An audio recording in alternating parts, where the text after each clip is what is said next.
Assalamualaikum dear students, hopefully you are all doing well. Welcome to the platform of Nain Academy. I am your host Mohammad Zulqarnain. तो students आज के इस video के अंदर हम 9th class biology जो पुरानी हमारी बुक है, ठीक है, जो 2025 की जिन बच्चों ने जिस बुक से बोर्ड एग्जाम्स देने हैं, हम उस बुक के हवाले से डिस्कस करेंगे। इस बुक के हम जो है वो शॉर्ट क्वेश्चंस और इम्पॉर्टेंट जो है वो MCQs को जो है हम डिस्कस करेंगे। तो स्टूडेंट्स अगर इस बुक के इस चैप्टर की पेयरिंग को देखा जाए, इस चैप्टर की पेयरिंग में हमारे पास क्या पूछा जाता है। इस चैप्टर में से स्टूडेंट्स हमारे पास एक यहाँ से एक MCQ आता है हमें, ठीक है, बोर्ड के अंदर, बोर्ड के पेपर में, और हमारे पास यहाँ से दो शॉर्ट क्वेश्चन और एक इसका लॉन्ग क्वेश्चन है। इसका लॉन्ग क्वेश्चन का जो पेयर है वो चैप्टर नंबर 1 के साथ बनता है। दोनों आसान चैप्टर्स हैं, आपने इसको अच्छे तरीके से तैयार करना है। तो स्टूडेंट्स आए वीडियो को स्टार्ट करते हैं। सबसे पहले आपको बायोडाइवर्सिटी की डेफिनेशन आनी चाहिए। स्टूडेंट्स यहाँ पे फिर पेपर में आपसे फ्लोरा और फाना पूछता है, तो आपने बताना है कि diversity of plants is called flora and diversity of animals is called फाना, ठीक है। स्टूडेंट्स उसके बाद ये जो फ्लोरा और फाना है, डाइवर्सिटी है, किन चीज़ों पर डिपेंड करती है? 4 चीज़ों पर डिपेंड करती है। आपने इन चारों चीज़ों के नाम याद रखने हैं, ठीक है। ये आपसे शॉर्ट क्वेश्चन में पूछे जाते हैं। कौन कौन सी 4 चीज़ें? क्लाइमेट, एल्टीट्यूड, सॉइल और प्रेजेंस ऑफ अदर स्पीशीज, ठीक है। क्या क्या नाम है? क्लाइमेट, एल्टीट्यूड, सॉइल और प्रेजेंस ऑफ अदर स्पीशीज, ठीक है, आपको इसका पता होना चाहिए स्टूडेंट्स। इसके बाद आपको यहाँ से मोस्ट इंपॉर्टेंट शॉर्ट क्वेश्चन आते हैं यहाँ से कि बायोडाइवर्सिटी जो है वो सबसे ज़्यादा कहाँ पर है? सबसे ज़्यादा रिचेस्ट है ट्रॉपिक्स के अंदर, गर्म इलाकों के अंदर सबसे ज़्यादा। ये आपको बहुत इंपॉर्टेंट MCQ आपको पेपर में पूछा जाता है, ठीक है। टेम्परेट रीजन्स में हमारे पास जो है बहुत सारी स्पीशीज़ रहती हैं, जबकि कुछ स्पीशीज़ जो हैं वो पोलर रीजन्स के अंदर हैं। अब कुछ स्पीशीज़ किसके अंदर पाई जाती हैं? पोलर रीजन्स के अंदर। ये सेकंड मोस्ट इंपॉर्टेंट MCQ है इस पेज के ऊपर से, ठीक है। तो स्टूडेंट्स आपने इन दोनों MCQs को अच्छी तरह से याद रखना है, ठीक है। सबसे ज़्यादा जो बायोडाइवर्सिटी वो ट्रॉपिक्स में, सबसे कम जो है वो पोलर रीजन्स के अंदर, ठंडे इलाकों के अंदर पाई जाती है, ठीक है। स्टूडेंट्स उसके बाद इंपॉर्टेंस ऑफ बायोडाइवर्सिटी है, ये बोर्ड पॉइंट ऑफ व्यू से बहुत इंपॉर्टेंट लॉन्ग क्वेश्चन है। अब इसकी 5 लाइनें हैं स्टूडेंट्स, इसके अलग अलग पॉइंट्स बनते हैं। जिस तरह ये है, इसकी हेडिंग बनती है सोर्स ऑफ फूड, उसके बाद इसकी हेडिंग बनती है सोर्स ऑफ ड्रग्स, इसकी हेडिंग बनती है हमारे पास सोर्स ऑफ इंडस्ट्रियल मटेरियल्स, ठीक है स्टूडेंट्स। उसके बाद यहाँ पे हमारे पास इसकी हेडिंग बनती है, ठीक है, मेंटेनिंग इकोसिस्टम्स, और यहाँ पर, ठीक है, प्रोवाइडिंग फर्टाइल सॉइल्स। आप ये हेडिंग बना रहे, तो 5 हेडिंग्स के अंदर आपने इस लॉन्ग क्वेश्चन को जो है बोर्ड के अंदर लिखना है, ठीक है स्टूडेंट्स। इसके बाद हमारे पास नेक्स्ट यहाँ से दो मोस्ट इंपॉर्टेंट MCQs आते हैं कि तकरीबन 1.5 मिलियन टाइप्स हैं एनिमल्स की और 0.5 मिलियन टाइप्स हैं प्लांट्स की, जो कि अब तक जानी जा चुकी हैं। स्टूडेंट्स ये बहुत इंपॉर्टेंट MCQs हैं, आपसे पेपर में पूछे जाएंगे, ठीक है स्टूडेंट्स। इसके बाद आपको बायोलॉजिकल क्लासिफिकेशन की डेफिनेशन पता होनी चाहिए, ठीक है। इसके बाद स्टूडेंट्स अगर हम आगे देखेंगे इस चैप्टर में से, तो एम्स हैं क्लासिफिकेशन के, ठीक है। आपको सबसे पहले यहाँ पे टेक्सोनॉमी की डेफिनेशन आनी चाहिए, उसके बाद यहाँ से सिस्टमैटिक्स की डेफिनेशन आपको आनी चाहिए, उसके बाद इसके 2 एम्स हैं, आपको दोनों एम्स का पता होना चाहिए कि एम्स जो हैं क्लासिफिकेशन के क्या हैं। वो आपसे डिफाइंड सिस्टमैटिक्स और write to aims of classification पूछ सकते हैं, तो आपने इसको ये लिखना है, ठीक है स्टूडेंट्स। उसके बाद बेसिस ऑफ क्लासिफिकेशन है, basis of classification short question में आपसे पूछा जाता है, ठीक है। आपने यहाँ से लिखना है, ठीक है। इसका जो बेस ऑफ क्लासिफिकेशन है ना, ठीक है, वो आपकी बुक में स्टार्ट होता है यहाँ से, ठीक है। मैन यहाँ से स्टार्ट नहीं होता, ठीक है, यहाँ से स्टार्ट होता है।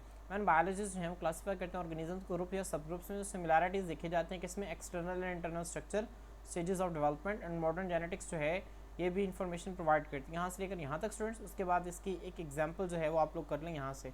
For example sparrows are more closely related to pigeons than to insects, ठीक है, ये बेस ऑफ क्लासिफिकेशन है, ठीक है स्टूडेंट्स। आप होपफुली आपको जो है वो अच्छी तरह समझ आ गया होगा, ठीक है। मैं अगर इसको यहाँ पे दोबारा बता दूँ, ठीक है, सबसे पहले आपने यहाँ से लेकर यहाँ तक बेसिस ऑफ क्लासिफिकेशन की डेफिनेशन लिखनी है, और उसके बाद यहाँ से लेकर यहाँ तक इसकी ये एग्जाम्पल आ जाएगी, ठीक है स्टूडेंट्स। इसके बाद हमारे पास टेक्सोनॉमिक हिरार्की है। टेक्सोनॉमिक हिरार्की में आपको सबसे पहले इसकी डेफिनेशन पता होनी चाहिए। टेक्सोनॉमिक कैटेगरीज या टेक्सा की क्या डेफिनेशन है, उसके बाद टेक्सा एक लेटर बनाते हैं जिसे टेक्सोनॉमिक हिरार्की कहते हैं, ठीक है। अब सबसे बड़ा टेक्सोन कौन सा है? किंगडम सबसे बड़ा टेक्सोन, ये आपसे MCQ पेपर में पूछा जा सकता है, ठीक है स्टूडेंट्स। उसके बाद ये MCQs आपसे पूछे जाते हैं, शॉर्ट क्वेश्चन भी आते हैं, ठीक है। PCOFGS, ठीक है, phylum, class, order, family, genus, species, इसको आप इस तरह से याद रखते हैं, ठीक है। खान, PCO फॉर गपशप, ठीक है, kingdom, phylum, class, order, family, genus और स्पीशीज, ठीक है। आपने स्टूडेंट्स इस तरह से ध्यान में रखें, जैसे जैसे हम नीचे आते जाएंगे ना, जानदारों के दरमियान खसूसियात है ना, जब वो ज़्यादा मुश्तरक होती जाएंगी, ज़्यादा एक जैसी खसूसियात होती जाएंगी, ठीक है, तो आपने इनको ध्यान रखना है हमारे पास, ठीक है। इसके आगे से एक एक लाइन की डेफिनेशन है। अब फाइलम है वो रिलेटेड क्लासेस का ग्रुप है, अगर आपको तरतीब याद हो जाती है तो आप सबकी डेफिनेशन जो है आसानी जो है वो याद रख लेंगे, ठीक है स्टूडेंट्स। उसके बाद आपसे यहाँ से ये टेबल जो है वो टेक्सोनॉमिक इसके क्लासिफिकेशन पूछी जाती है आपसे शॉर्ट क्वेश्चन के अंदर, आप बहुत इंपॉर्टेंट है, आपने इसको अच्छी तरीके से याद रखना है। यहाँ पे ह्यूमन की दी गई, ह्यूमन का किंगडम कौन सा है? एनिमेलिया। फाइलम कौन सा है? Chordata. Mammalia. Order Primates, Hominidae, Homo Homo sapiens. Homo sapiens को आपने अंडरलाइन करना है लिखते हुए। Plantae Magnoliophyta Magnoliopsida Fabales Fabaceae Pisum Pisum sativum, ठीक है, आपने इसको अच्छे तरीके से क्या करना है, याद करना है स्टूडेंट्स। उसके बाद हमारे पास स्पीशीज़ की डेफिनेशन है। स्पीशीज़ बेसिक यूनिट है क्लासिफिकेशन की। बायोलॉजी में स्पीशीज़ कहते हैं जानदारों को एक ऐसा ग्रोह जो कि आपस में जिनसी तौलीद करके नई नस्ल पैदा कर सके, ठीक है, इसे हम स्पीशीज़ की डेफिनेशन कहते हैं। आप इसे यहाँ तक भी कर सकते हैं, ठीक है स्टूडेंट्स। उसके बाद हमारे पास स्पीशीज़ की दो, ठीक है, स्पीशीज़ की यहाँ पर डेफिनेशन में ना दो एक्सेप्शंस हैं, ये आपने जहन में रखनी है, ठीक है। दो एक्सेप्शंस हैं, मतलब दो ऐसी चीज़ें हैं जो कि स्पीशीज़ की डेफिनेशन जिन पर पूरा नहीं उतरती स्टूडेंट्स। एक को हम कहते हैं आर्टिफिशियल सिलेक्शन, आर्टिफिशियल इंटरब्रीडिंग, क्या कहते हैं, आर्टिफिशियल इंटरब्रीडिंग, आप लिख लें इसे एक्सेप्शंस की हेडिंग देकर। और एक स्टूडेंट्स हमारे पास है ए सेक्सुअल रिप्रोडक्शन, क्या है, ए सेक्सुअल और रिप्रोडक्शन, ठीक है। तो ये आपने अपनी बुक के ऊपर लिख लेना है, ये दो इसकी एक्सेप्शंस हैं, ये आपसे इंपॉर्टेंट है, ठीक है स्टूडेंट्स। उसके बाद जो है ये आपसे शॉर्ट क्वेश्चन में पूछा जाता है, ठीक है। यहाँ पे देखें जब हम ठीक है नेचुरल क्रॉस नहीं करवाते, जो क्रॉस है मेल डोंकी और फीमेल हॉर्स का, वो एक इनफर्टाइल ऑफस्प्रिंग प्रोड्यूस करते हैं म्यूल, ठीक है, आपने इसको जहन में रखना है स्टूडेंट्स। उसके बाद हमारे पास यहाँ से एमसीक्यूज आते हैं, जो हमारे पास सबसे पुराना क्लासिफिकेशन जो सिस्टम था ग्रीक फिलोसोफर अरिस्टो ने दिया था, ठीक है। उसके बाद 700 में अबू उस्मान उमर अल जहेज ने 350 स्पीशीज एनिमल्स को अपनी बुक के अंदर लिखा था, ठीक है। अभी स्टूडेंट्स आपसे एमसीक्यू आता है, अबू उस्मान उमर अल जहेज ने कितनी एनिमल की स्पीशीज लिखी थी, 350, ठीक है। उसके बाद उसने किसकी ज़िंदगी के मुतालिक सबसे ज़्यादा लिखा था, आंट्स, ये भी आपसे एमसीक्यू आता है, ठीक है। तो अबू उस्मान उमर अल जहेज के बारे में आपसे दो एमसीक्यूज आते हैं कि उसने एनिमल के कितने स्पीशीज़ पर लिखा था और सबसे ज़्यादा किस पर लिखा था। और बस स्टूडेंट्स 1172 में इब्न रश्द, जिसे आप एविरोस कहते हैं, उनसे अरस्तु की किताब है De Anima on the soul, उसका अरेबिक में तर्जमा किया था।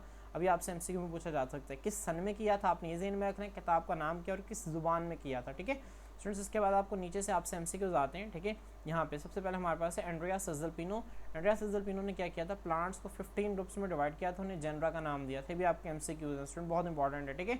जॉनरे का काम जो है वो इतना इंपॉर्टेंट नहीं है, ठीक है। उसके बाद अगस्टस रेविनस का काम बहुत इंपॉर्टेंट है, इसने ऑर्डर ऑफ टैक्सोन, ठीक है, हमारे पास जो ऑर्डर है ना, ठीक है, जो टैक्सोन है हमारे पास ऑर्डर, इसको इंट्रोड्यूस करवाया था। आपसे पूछा जा सकता है टॉर्नीफोर्ट ने CS, ठीक है, आप इस तरह से याद रखना CS, ठीक है, क्लास और स्पीशीज़ को इंट्रोड्यूस करवाया था, ठीक है।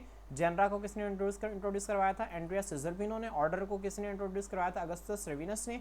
और क्लास और स्पीशीज़ को टॉर्नीफोर्ट ने इंट्रोड्यूस करवाया था, ठीक है।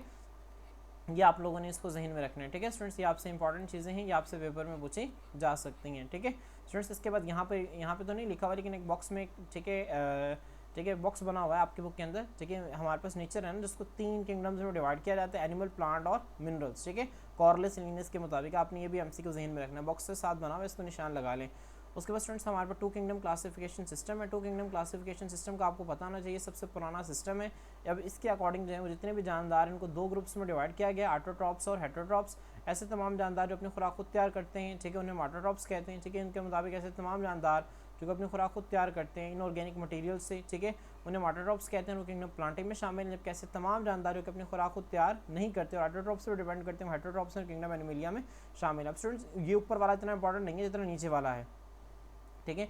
वो आपसे पूछता है डिफेक्ट्स लिखें 2 किंगडम क्लासिफिकेशन सिस्टम की, या डिफेक्ट्स की जगह पे आप वो से पूछ सकते हैं ड्रॉबैक्स लिखें, खामियां लिखें। तो स्टूडेंट्स आप यहाँ पे 2 खामियां बयान की गई, आपने दोनों लिखनी है, ठीक है। हमारे पास इसकी खामी क्या है, गुड टैक्सोनॉमिस्ट जो थे वो सिस्टम से है, ठीक है, वो ना खुश थे, क्यों, क्योंकि बहुत सारी यूनिसेलुलर ऑर्गेनिज्म जैसे कि यूग्लिना जो है, इसके बाद पौधों की तरह के और जानवरों की तरह दोनों की खसूसियात हमारे पास थी, ठीक है। पौधों की तरह की खसूसियात क्या थी, इसके पास क्लोरोफिल था।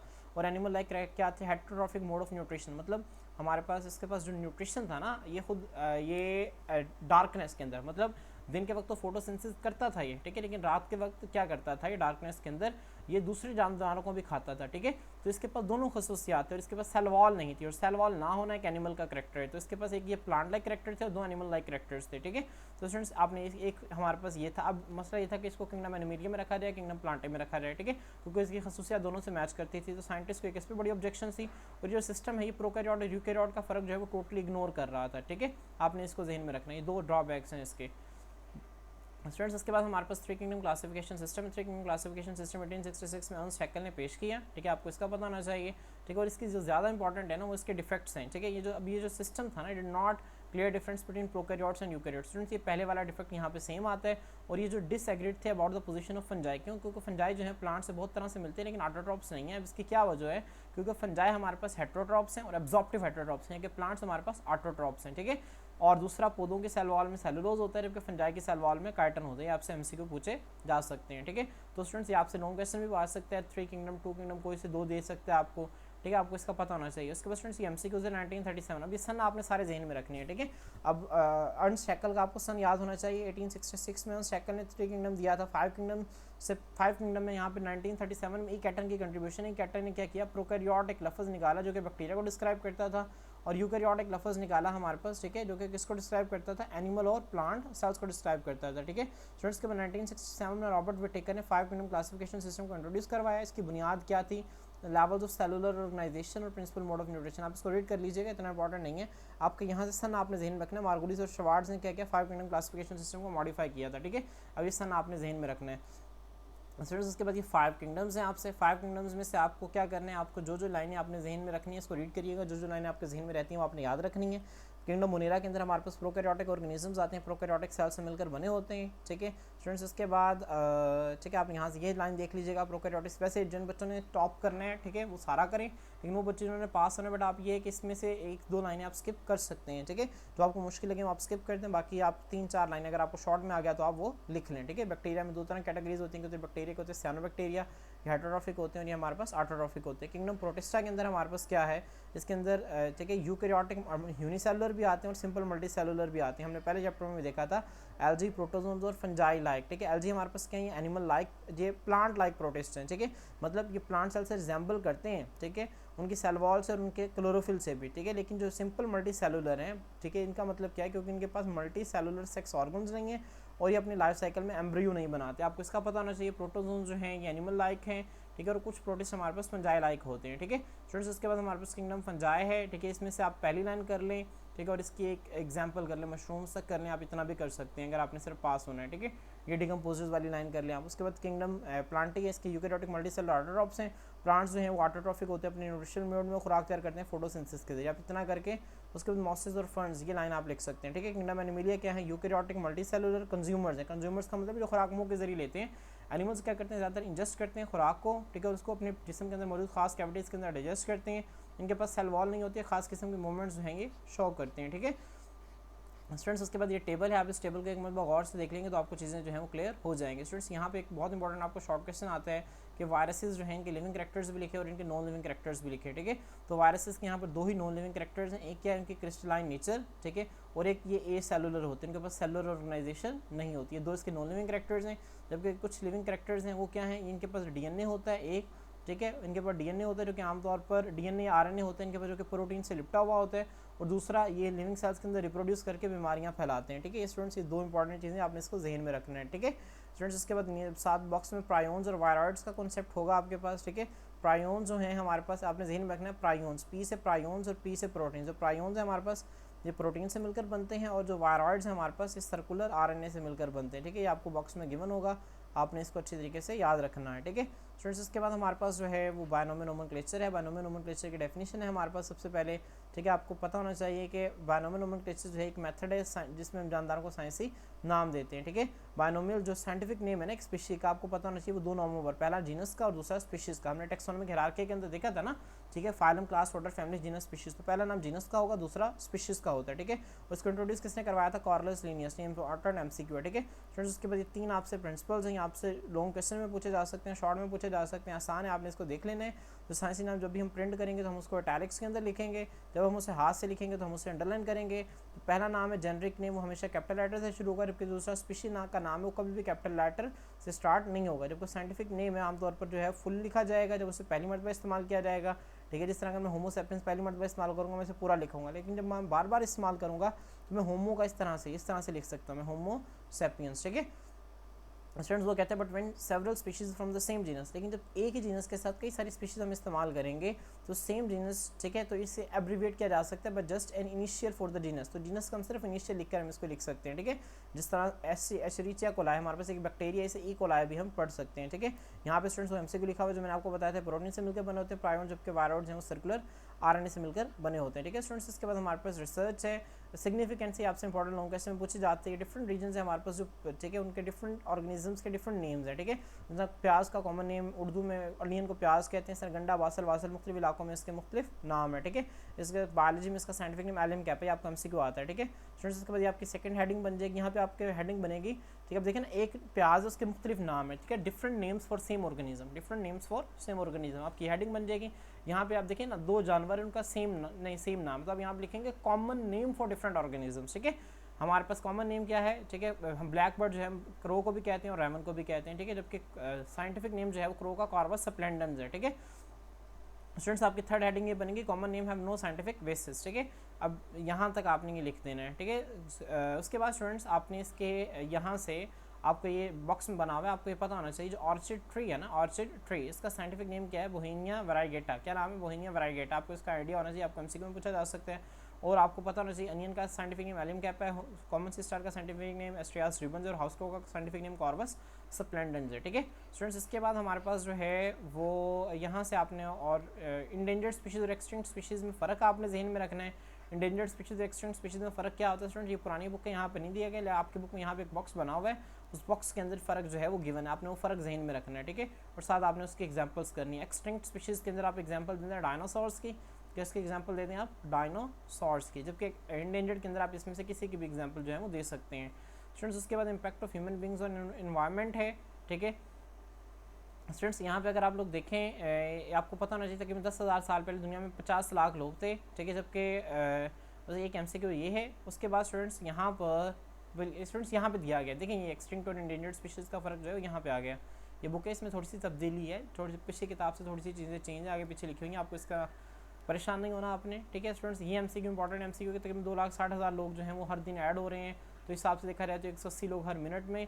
ठीक है, और तकरीबन 3 बच्चे हर सेकंड के अंदर जो है वो दुनिया के अंदर आ रहे हैं। ठीक है, अब ये स्टूडेंट्स ये इंपॉर्टेंट एमसीक्यू है, सबसे बड़ा बायोडाइवर्सिटी को खतरा कौन सा है, हैबिटेट लॉस। ठीक है, ये इंपॉर्टेंट एमसीक्यू आपने जहन में रखना है स्टूडेंट्स। उसके बाद यहाँ पर आपने यूकलिप्टस ट्रीज का आपको पता होना चाहिए, सफ़ेदे के पौधे को हम कहते हैं, ऑस्ट्रेलिया से इंट्रोड्यूस करवाए गए थे। ठीक है, आपको वैसे इसका जनरल आइडिया होना चाहिए। ठीक है स्टूडेंट्स, उसके बाद स्पीशीज़ एक्सटिंक्शन की जो नॉन कॉजेज़ हैं, इसमें हमारे पास जो सबसे बड़ी वजह है वो स्पीशीज़ इंट्रोडक्शन, उसके बाद देखिए हैबिटेट डिस्ट्रक्शन और हंटिंग, ये 23%, 39%, 36, ये आपको पता होनी चाहिए स्टूडेंट्स। इसके बाद हमारे पास जो है, अब यहाँ पे देखें सी स्टार जो है, ठीक है, वो म्यूसल्स को खाती है, आप इसको रीड कर लें, ज़्यादा इंपॉर्टेंट नहीं है। ठीक है, बस आप इसको रीड कर लें स्टूडेंट्स। के बाद डिफॉरेस्टेशन की आपको डेफिनेशन पता होनी चाहिए, डिफॉरेस्टेशन का क्या मतलब है। ठीक है, उसके बाद स्टूडेंट्स इसके कॉजेज़ हैं, इसके पहली 2 लाइनों में इसके कॉजेज़ हैं, और उसके बाद नीचे से इसके इसके इफेक्ट्स हैं, इसके असरात हैं, डिफॉरेस्टेशन के असरात क्या होते हैं, हम यहाँ तक इसको कर लें। ठीक है, डेवलपिंग कंट्रीज में तकरीबन 3 बिलियन पीपल जो है वो वुड पर रिलाई करते हैं, आपका एमसीक्यू आपसे पूछा जा सकता है। ठीक है स्टूडेंट्स, उसके बाद आप लोगों ने नीचे से आपने कुछ नहीं करना, ये रहने दें आप।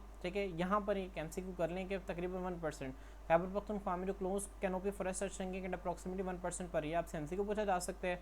ओवर हंटिंग स्टूडेंट्स आप लोगों ने देख लेनी है, इसको रीड करके, इंपॉर्टेंट है ये, आपसे शॉर्ट क्वेश्चन पूछी जा सकती है। 4 जानदारों के आपको नाम भी पता होने चाहिए। ठीक है स्टूडेंट्स, उसके बाद आपने इसमें से 2 एब्रीविएशंस करनी है। यहाँ से IUCN का क्या मतलब है, international union for the conservation of nature and natural resources, और WWFP का क्या मतलब है, world wild life fund Pakistan. ठीक है, आपने इसको जहन में रखना है स्टूडेंट्स। इसके अलावा आपके पास यहाँ से एमसीक्यूज़ हैं। ठीक है, नॉर्थर्न एरियाज़ के अंदर हैबिटेट कौन कौन रहते हैं, मस्क डियर, स्नो लेपर्ड, ठीक है, Astore markhor, Himalayan ibex, woolly flying squirrel and brown bear. ठीक है, ये आपको एमसीक्यूज़ का पता होना चाहिए स्टूडेंट्स। ये अंदाज़ा लगाया गया कि तकरीबन 2 लाख, ठीक है, ऑफ द 1 मिलियन, 10 लाख में से 2 लाख जो हैं वो माइग्रेटरी बर्ड्स, जो परिंदे हिजरत करते हैं चित्राल से, उनको मार दिया जाता है। ठीक है, आपको इसका आइडिया होना चाहिए, आपको एमसीक्यू में पूछा जा सकता है स्टूडेंट्स। ये आपने नहीं करना। इसके बाद इंडेंजर्ड स्पीशीज़ पाकिस्तान के अंदर, ये इंपॉर्टेंट एमसीक्यू आपसे जो पूछा जाता है। ठीक है स्टूडेंट्स, आपने इसको अच्छे तरीके से याद करना है। ठीक है, इसमें इंडस डॉल्फिन की आपको तादाद का पता होनी चाहिए और इसकी कम होने के वजूहात क्या कि आपको इसका आइडिया होना चाहिए। मार्को पोलो शीप के बारे में आपको पता होना चाहिए। ठीक है, और होबारा बास्टर्ड के बारे में आपको पता होना चाहिए, इंपॉर्टेंट है स्टूडेंट्स। ठीक है फ्रेंड्स, इसके बाद अगर आप लोग देखें यहाँ पे आपको 2 एमसीक्यूज़ आते हैं। मार्को पाकिस्तान का कौमी जानवर, चकोर पाकिस्तान का कौमी परिंदा है। ठीक है स्टूडेंट्स, यहाँ पे एक्सरसाइज में एक एमसीक्यू आता होता है, बच्चे बहुत ज़्यादा इसको गलत करते हैं। ठीक है, मैं अगर आपको लोगों को एक्सरसाइज का ये एमसीक्यू जो है, यहाँ पे तो एक्सरसाइज का एमसीक्यू नहीं दिया गया, लेकिन मैं आपको बता देता हूँ। ठीक है स्टूडेंट्स, हमारे पास ना वो स्पीशीज़, वो आपसे पूछेगा कि कौन से किन के अंदर हमारे पास, जो आपसे वो दे देगा, ऑप्शन दे देगा, मतलब खान, पीसीओ और गपशप में, kingdom, phylum, class, order, family, genus और स्पीशीज़। अब किसके अंदर हमारे पास खसूसियात ज़्यादा कॉमन है, तो मैंने आपको बताया था जैसे जैसे हम इसमें से नीचे आते जाते हैं तो खसूसियात ज़्यादा कॉमन होती जाती हैं। आप एमसीक्यू पढ़ेंगे ना एक्सरसाइज का, तो आपको पता चल जाएगा, मतलब तरतीब इस तरह से होगी। एक में हमारे पास जैसे किंगडम और फाइलम है, एक में फाइलम क्लास होगा, एक में क्लास ऑर्डर फैमिली, इस तरह से। तो जो सेम तरतीब है ना, ये नहीं करनी आपने, एक ऐसी तरतीब होगी जो नीचे से ऊपर होगी, उल्टी होगी, वो आपका सही आंसर होगा। ठीक है, तो स्टूडेंट्स आप उसको देख लीजिएगा, अगर आपको समझ ना आए तो आप कमेंट सेक्शन के अंदर पूछ सकते हैं। तो स्टूडेंट्स आज के लिए इतना, इंशाल्लाह नेक्स्ट वीडियो के अंदर नेक्स्ट टॉपिक के साथ आपकी खिदमत में हाजिर होते हैं। अल्लाह हाफिज़।